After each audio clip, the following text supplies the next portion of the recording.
संगत जी, प्यार से कहना ध्यान में अहंकार जी। तो ये जो मन के भक्ति वाले भाव हैं कि कैसे ये इंसान अपने अंदर के जो मानवीय गुण हैं उन गुणों को हमेशा एक बढ़ाता चला जाए, और अगर इस मनुष्य चोले में आया है, मनुष्य का शरीर लिया है, तो कैसे वो शरीर का एक हमेशा सदुपयोग ही हो। वो मानवीय गुण अगर नहीं है तो होए कैसे। एक इंसान में सिर्फ प्रेम, प्यार, निम्रता, करुणा, दया इत्यादि जो भी अच्छाइयाँ होनी चाहिए, अगर हम मनुष्य बन के आए हैं तो क्या हम में है वो अच्छाइयाँ कि नहीं, इसका हम खुद ही वो सोचें। और किस तरह अपने जीवन में वो लानी है अपने अंदर, वो सत्संग रूप का जो सहारा रहता है, सेवा का, सिमरन का। और सबसे पहले तो ये बात कि कैसे हम अपना असली जो हमारा एक आइडेंटिटी है, हम असली में क्या है, हम कहाँ से आए हैं, कहाँ को मृत्यु के बाद जाना है और अब जीते जी कैसा जीवन बिताना है। जब ये सही सलीका पता हो, ये तो युगों युगों से संतों ने बताया है कि ये बस ब्रह्म ज्ञान ही है कि जब ऐसा ये अनमोल रतन झोली में पड़ जाता है तो फिर यही बात होती है कि हमारा मुख उजला हुआ है और अब हमें वो समझ है कि ये ब्रह्म ज्ञान रूपी दात हमारे पास आ गई है। तो कैसे ये जीते जी भी हमारे लिए ये बहुत उपयोगी है, और मृत्यु के बाद यही है जिससे मोक्ष और मुक्ति का जो बात आती है। तो दाता सभी पे कृपा करे कि ऐसे ही सेवा, सुमिरन, सत्संग करते हुए अपना जो इस प्रभु परमात्मा निरंकार पे एतबार है, ये एहसास करते हुए जीवन जब बिताएंगे तो हम ऐसे कोई अपने आप को स्थिति में नहीं डालेंगे जिसको हम बाद में सोच के ये कहें कि हमने ऐसा उस पल में कर दिया तो ये हमारा ही नुकसान हुआ है। और हम हमेशा बस एक वो जो सही जीवन जीने का सलीका होता है उस तरह से जी सकते हैं। तो आज जिस तरह ये हृदय वाणी का शब्द है तो उसकी पंक्तियां हैं जी। भूखा अगर पड़ोसी है तो तू मिल बांट के खाया कर। तो कैसे हमारे इसमें व्यवहार के अंदर जहाँ अच्छाइयाँ हमें प्रतिदिन और डालनी चाहिए, वही दूसरों के हित के लिए कि अगर हमें कोई दिख रहा है कि किसी की स्थिति उस रूप में है कि अगर किसी को किसी चीज़ की आवश्यकता है और वो चीज़ अगर हमारे जीवन में है, चाहे वो कोई वस्तु के रूप में हो या कभी कभी किसी को सिर्फ एक इमोशनली एक मन से सिर्फ एक चाहिए होती है, वो सांत्वना कह लें या जो भी, कि हम अपने मन के रूप में उसको एक तरह से एक राहत दे सकें। चाहे कोई भी रूप हो जीवन में, किसी के पास अगर कोई चीज़ नहीं और हमारे पास वो है तो हम उसको अगर उसके साथ बांटेंगे, अगर हमारे को तो परमात्मा ने ऐसा दिया है कि हमारा ये भंडार भरे हुए हैं, क्योंकि परमात्मा जितना भी देता है हर एक को वो उसके लिए बिल्कुल उतना ही आवश्यक होता है। ये इसी में ही भक्तों ने शुरू से ही अभी तक भी ये शुक्राना किया है कि दाता तूने जो दिया बहुत अच्छा दिया, जो जीवन मेरे लिए बनाया वो बहुत सुंदर बनाया।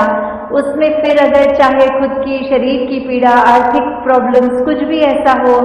उसमें भी भक्त तो सिर्फ शुक्राना करते हैं कि क्या पता इससे भी बुरा होना हो, प्रभु तूने तो बचा लिया, तूने तो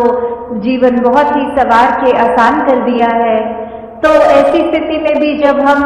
अपना आराम, अपनी चीज़ें दूसरों के साथ जो हमें और ज़रूरतमंद भी लगते हैं या हमें नहीं भी लगते, फिर भी हमारा किरदार ऐसा बने कि हम दूसरों से चीज़ें जब शेयर करें उस तरह उनको आराम मिले, तो वो जब हम करेंगे, ये मिल बांट के पड़ोसी के साथ जब खाएंगे तो उसका जो एक आनंद हमें मिलेगा वो हमारा जीवन में जो हमको खुशी देगा वो हमें कोई वस्तु नहीं दे सकेगी। वो अपने चरित्र को जैसे जैसे हम निखारेंगे वो हमको एक सैटिस्फैक्शन तभी मिलेगी। हाँ जी। काम तेरा खुद बन जाएगा, काम तू उसके आया कर। तो कैसे किसी के जीवन में हम अगर कोई उसको चाहे मदद रूप कहें, वैसे संत तो सिर्फ सेवा रूप ही करते हैं, वो एक अहंकार का भाव लेके मदद तो करते नहीं। तो ये अर्पित भाव से, एक समर्पण भाव से जब सेवा करते हैं तो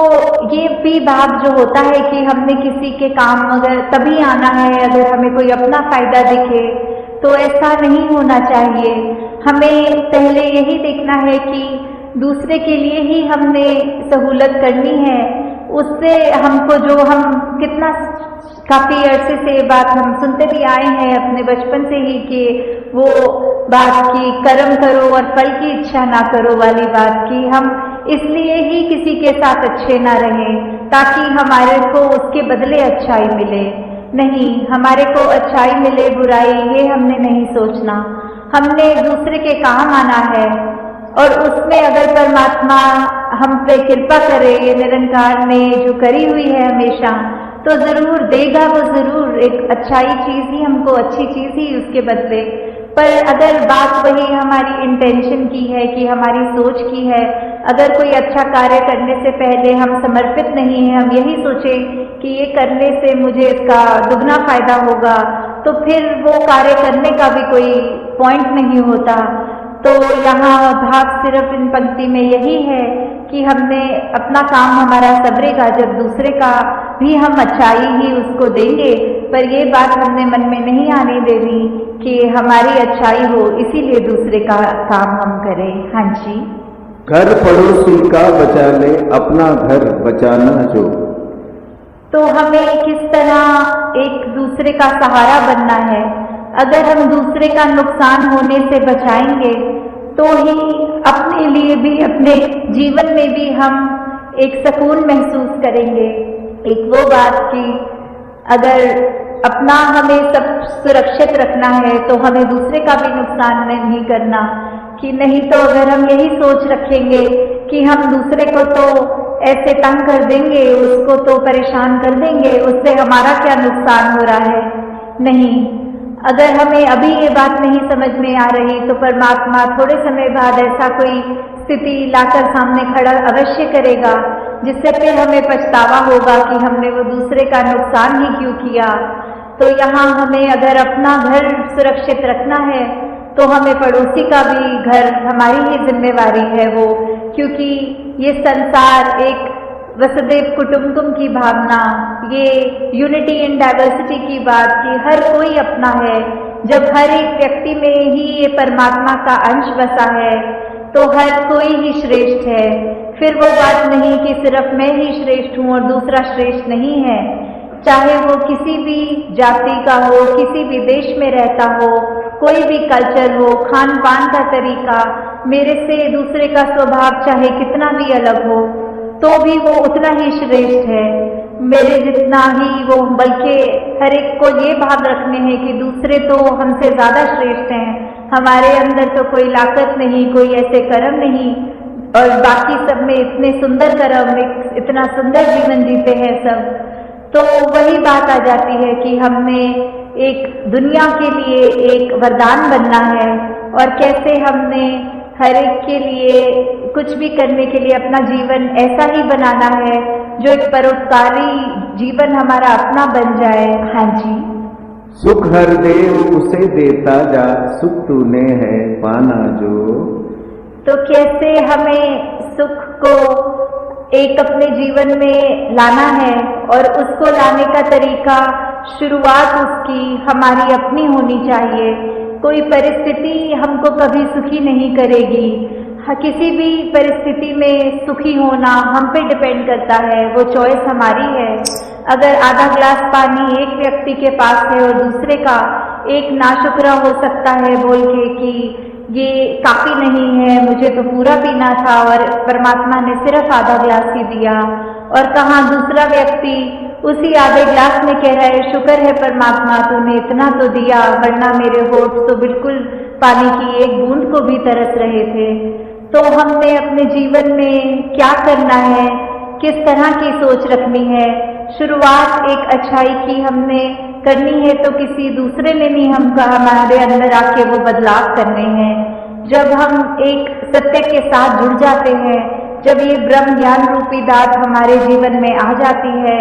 जब हम वो सच्चाई पहचान लेते हैं कि क्या हमारे जीवन में है जो हमारे जीवन को एक रोशनी में ही रखता है, किस तरह हमने जीवन को जीना है और क्या है जो हमारी असली पहचान है। क्योंकि शरीरों ने तो वो हमारे शरीर कितनी योनियों से अगर निकल के आए हैं, तो कभी जानवर, कभी कुछ बनकर, अब जब मनुष्य में बनकर आए हैं, तो अभी वो चांस है, वो सुनहरा मौका है हमारे पास कि हम ये प्रभु परमात्मा की पहचान कर सकते हैं। और एक वो पहचान जब हो जाती है तो निश्चित रूप से ही हमने जहाँ अपना तो जीवन सफल करना है, हमने एक संसार के लिए भी एक पॉजिटिव योगदान देते हुए एक सिर्फ और सिर्फ अच्छाई की बात मन में रख के हर एक के दिलों तक एक महक अपने जीवन में खुद जब हो, तो फिर वो फूल जैसे होता है, तो फूल को कहना नहीं पड़ता मैं फूल हूँ। उसकी खुशबू, उसकी मासूमियत, उसकी ये नाजुक जो जो क्वालिटीज हैं उसके अंदर, वो जब कोई भी आसपास से गुजरेगा, वो तो सूंघता हुआ खुद ही पहचान लेगा यहाँ आसपास कोई फूल है। तो हमने अपने जीवन में ही इतनी खूबसूरती रखनी है कि फिर वो जीवन हमारा खुद तो हम सफल करेंगे और हर एक का उसी के साथ और भी एक उनके जीवन में भी एक वो इम्पैक्ट, एक पॉजिटिव दे पाएंगे। तो दाता सभी पे कृपा करे कि हर एक का जीवन ऐसा बन जाए कि एक संतों ने जो चाहा है सदियों से कि हर एक मनुष्य किस तरह का जीवन जिए, किस तरह की सोच रखे, मन में हर पल हर व्यक्ति के क्या भाव होने चाहिए, इस परमात्मा के साथ किस तरह अपनी लिप जोड़कर जब एक एक सांस में परमात्मा बस जाता है रोम रोम में, तो फिर हमारा जीवन उस अनुसार जब चलता है तो ही एक सफल जिंदगानी बनती है। संदेश सत्संग के दौरान वही भाव की, मिशन की, हिस्ट्री मिशन की, आइडियोलॉजी के कैसे एक संत जो ब्रह्म ज्ञान प्राप्त करके अपने जीवन में गुण जो एक एक के होने चाहिए और रोल मॉडल्स के रूप में जितने भी संतों का नाम आज भी सुनाया, ये एक परिवार जो आज की डेट में मिशन इतना बड़ा कि एक एक का नाम भी लेना वो पॉसिबल नहीं है। सब अपने आप में पूर्ण संत किस तरह एक भाव मन में इस निरंकार की याद रखते हुए, सेवा का भाव लेते हुए, समर्पित अपना मन लेते हुए एक जीवन को जो एक पल पल में किस तरह इस दातार को ही समर्पित अर्पित होते हुए अपने मन को जो जी रहे हैं और किस तरह चाहे वो जगत माता जी का नाम लिया गया, शहंशाह जी का लिया गया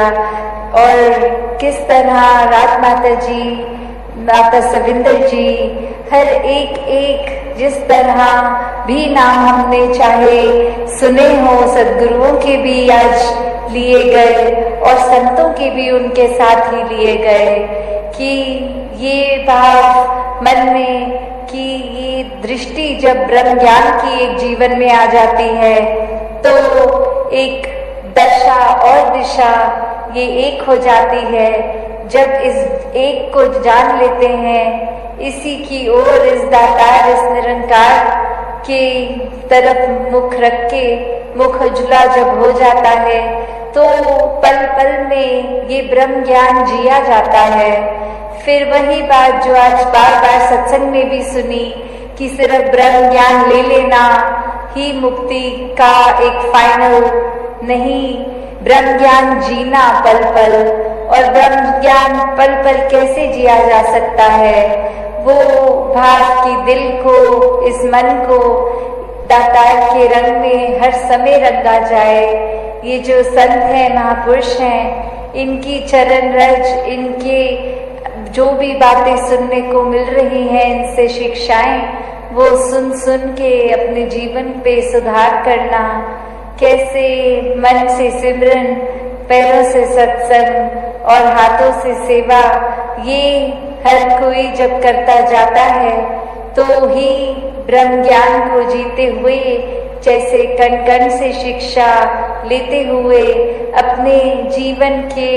हर पहलू में एक एक समय में उसको कैसे जिया जाए, उस घड़ी को